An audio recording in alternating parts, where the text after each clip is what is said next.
Toxic relationships. After a number of questions and comments from our first video on this, we decided to carry on. And tonight we are looking at 4 strategies how we can respond as Christians, as turn the other cheek, love your neighbor type Christians. How do we respond to toxic relationships?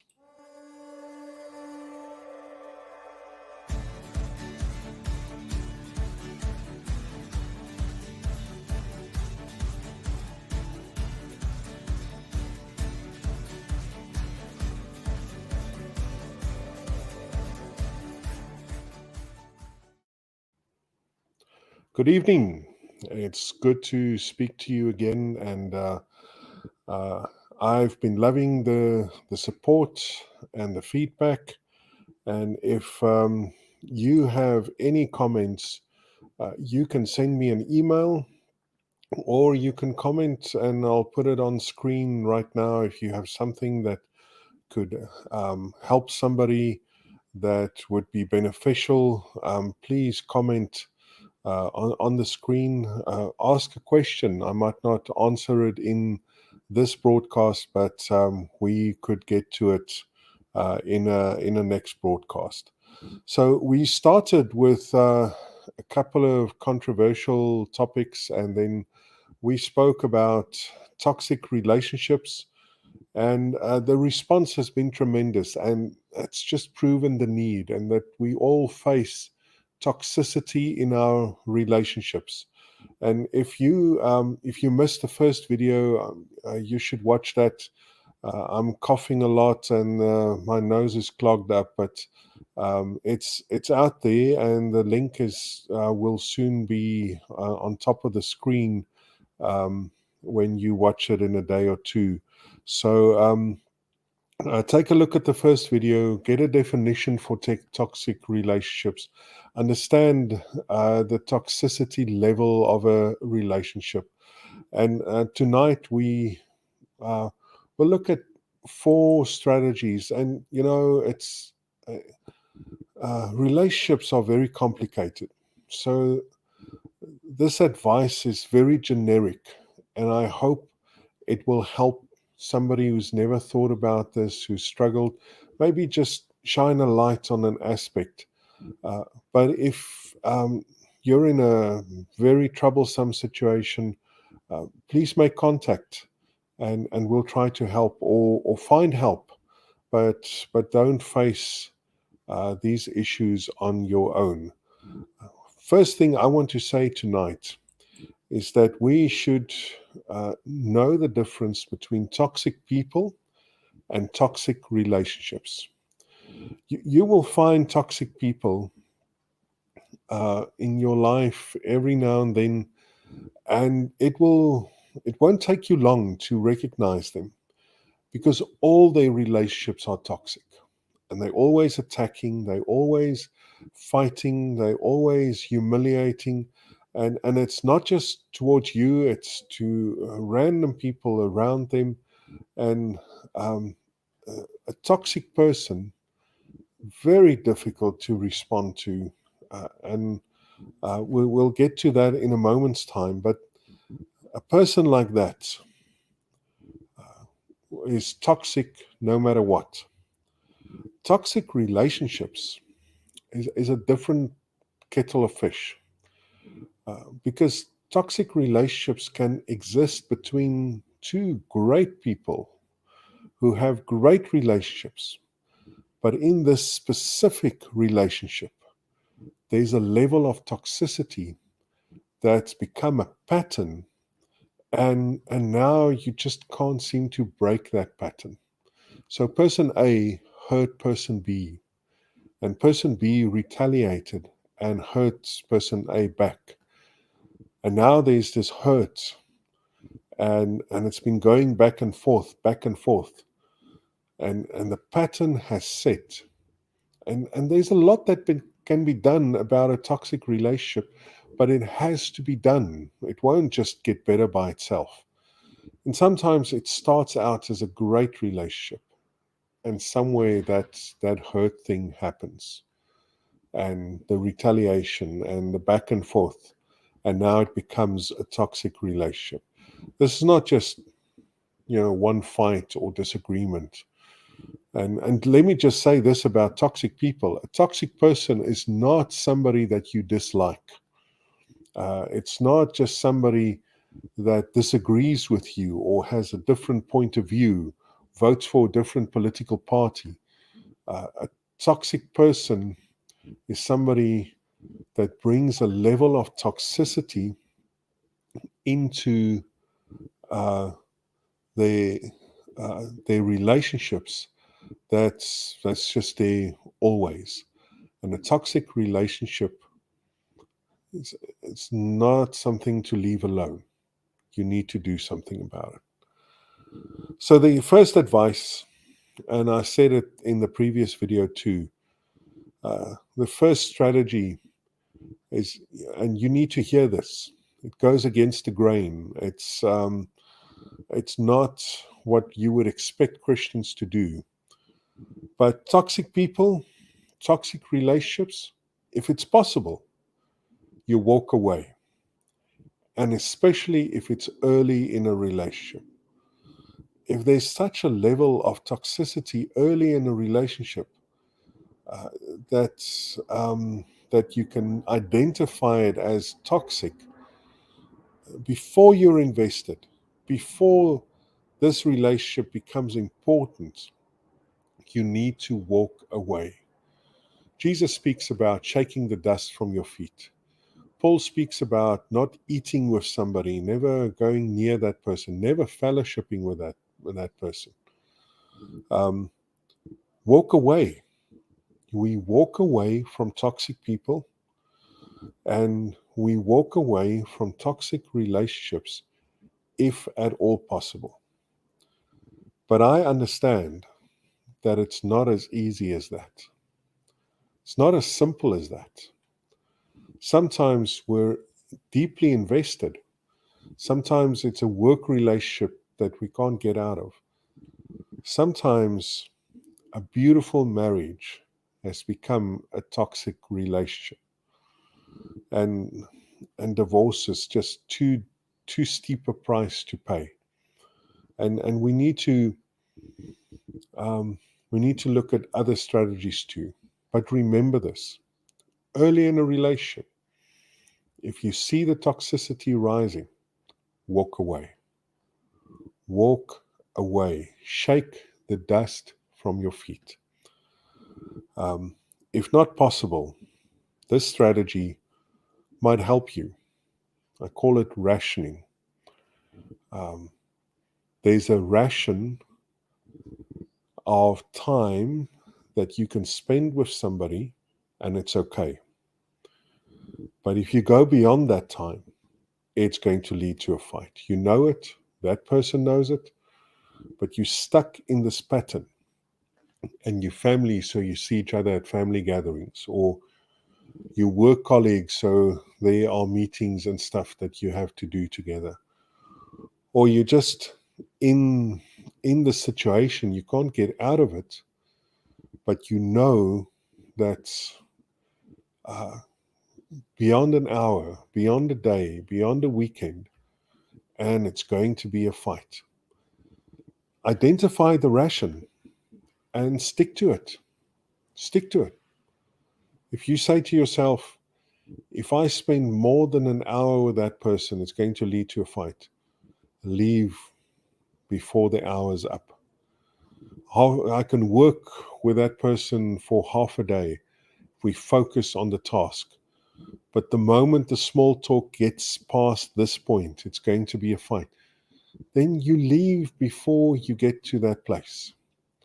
And you'll know this person an hour, that person half a day, that person uh, half a week, or that person we must never ever go on holiday together. Stick to the ration and limit the exposure. The strategy that we mostly don't want to talk about, and I'm not going to go deep into it tonight, is we need to confront. I'm not talking about extreme narcissism tonight. I'm not talking about extreme personalities. I'm talking about two regular people in a pattern of hurting one another, doing it over and over again. The relationship has become toxic. It might just be a good thing to sit down and say, hey, we're stuck in this pattern. How do we break it? And when you confront, confrontation is not the same as accusation. And accusation leads to defense. And that just perpetuates the toxic pattern. Accept responsibility. We are stuck in this toxic pattern. We are stuck in this way of relating. Let's change it. Let's not dissect the past. Let's not sit in judgment of who did what and what caused what. Let's say how we're going to do things going forward so that we don't get to this place again.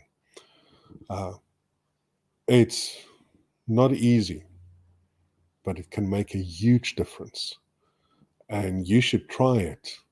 You should definitely sit down. If you care about that person, you should definitely sit down in a conversation like that. Not accusing, accepting responsibility. We are stuck in this pattern. Let's talk about changing it. And then the last one, and the one I want to focus on tonight, is if you're stuck in a toxic relationship with somebody, give them the enemy treatment. Treat them like an enemy. That might sound very, very attractive if you're angry right now or if you're very hurt. But you need to treat, we are honest people. We live in truth. We don't pretend. We give them the enemy treatment. Treat them like an enemy. But I think we need to define what the enemy treatment is before we go running off, picking up donkey jawbones and bashing in 1,000 heads. Because that's not, in the Bible, that's not enemy treatment. Jesus speaks about this. He says, you've heard that it was said, you shall love your neighbor and hate your enemy. And that makes a whole lot of sense to me. Love your neighbor. I'm a Christian. I love my neighbor. But if you're my enemy, if you attack me, if you demean me, if you treat me badly constantly, if I feel worse about myself after every interaction, you're my enemy. And the accepted norm is I hate my enemy, I retaliate. But Jesus carries on and he says, but I say to you, love your enemies. Bless those who curse you.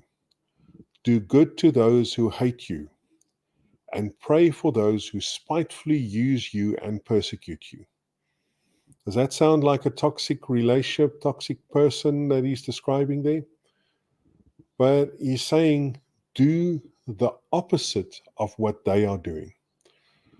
Do the opposite of what we normally would do in a situation like that. Love your enemies. Don't hate them. Bless, actively bless those who curse you. Do good to those who hate you. Do good, not have the intention of or have good feelings. Actively do something good for those who hate you. And pray for those who spitefully use you and persecute you. And, we need to understand about praying for people. And I just want to say this quickly. Praying that that person or that person would change, that's a very difficult prayer because God doesn't work like that. God doesn't force anyone to change, does He? He works with us very gently and very patiently. It's how He works with you. Why would He work differently with somebody else? But when you pray for that person that spitefully uses you, that persecutes you, your heart changes. And that's the most important change that can happen, because now it becomes easier to bless, to love, to do good. So the prayer part is very, very important. Paul says something in the same vein, and he says, if your enemy is hungry, buy him lunch. Win him over with kindness, for your surprising generosity will awaken his conscience, and God will reward you with favor. I think that is powerful. When you are kind to your enemy, he will be surprised, and your generosity will awaken his conscience. The older translation speaks of fiery coals, hot coals on his head. It will get to him. Your kindness will get to him. No guarantee of how he will respond, but it will get to him. But God's promise is God will reward you with favor. Showing kindness to somebody with whom you are in a toxic relationship, there will be favor from God in response. That's awesome. Really makes it worth it. Because there's a strategy that God uses to change people. If we want to change people, here's God's strategy. He says in Romans 2 verse 4, Paul writes, don't you realize that it's God's kindness that is trying to lead you to Him and change the way you think and act? God's kindness is leading you to Him. When God wants to change you, He shows you kindness. When God wants to change you, He shows you kindness. Would you want to change somebody in your life stuck in that toxic relationship? Would you want them to start acting differently towards you? Kindness is God's strategy. I think it should be yours too. I think it's important that you look at the people in your life, the toxic people, or you identify the toxic relationships, and you follow God's strategy to bring about change in that relationship, in that person. It's kindness, it's loving, it's blessing, it's doing good, it's praying for. That's really what we have in our hand to do. And I hope that there are specific names in your thoughts right now, and that you will apply some of these strategies, but especially this last one. I'm encouraging you tonight to start treating people like an enemy. Start treating people like an enemy.